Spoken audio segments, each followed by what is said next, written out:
Ella, who's that girl? Hey, welcome back to GMA3. Our next guest made history as the first artist to win a Grammy for Best Rap Song collaboration with Gwen Stefani, and is the third female rapper to have her solo album debut hit #1 on the Billboard 200. She is the bomb. And we've all been singing that song all morning. And now she's releasing a memoir titled Who's That Girl? Please welcome multi-platinum selling Grammy Award winner and author Eve. Eve! And looking good, as always. I'm trying. We've heard a lot of your story through your music, but this memoir, why did you decide to write it all down? And I felt like it was just time to go just that bit deeper, I guess, and dive in, get a little more vulnerable about things that I may have mentioned before in the past, and even deal with some things that I had never talked about before, ever, like an ectopic pregnancy that I had when I was doing my sitcom that I kind of told everybody I had appendicitis. So it's kind of things that I felt like I needed to shed and heal. I have a little boy now, and I just want to kind of move into a whole new chapter with him. Yeah. And during that process, was it therapeutic for you? Very. Well, in the beginning, it was scary. Very scary. And then once I got into the rhythm of it, I was like, oh yeah, no, this is okay. And then when I read the audio, I was like, am I actually putting this stuff in the book? Why am I doing this? Spilling all of it. Yeah, I was like, what am I doing? But now I'm like, you know what? It's fine. It's me. It's fine, and I've shed that now. So yeah.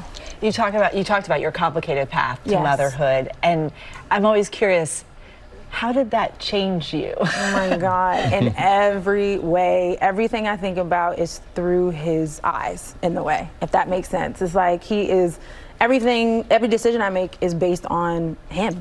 You know, he's here in New York City with me because I'm like, well, I can't leave London and leave him there. I love that. He just makes me so happy. And he also, as little as he is, he makes me feel so whole and so like strong.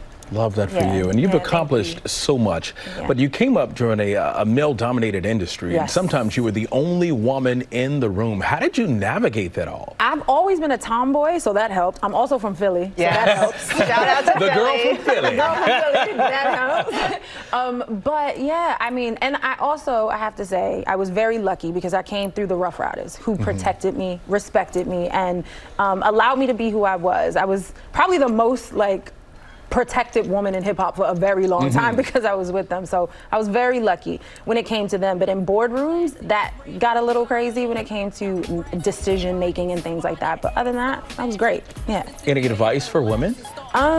Stand your ground. Stand your ground. If you feel it and you want it and you believe it truly, stand your ground. Trust your gut. Trust your gut. Yeah. Well, thank you so much for joining us today. Eve is here! Kicking off the season, yes! Who's That Girl is available tomorrow everywhere books are sold, and you can scan that QR code right there at the bottom of your screen if you would like to purchase. What a treat for us. We appreciate that. Thank you for having me.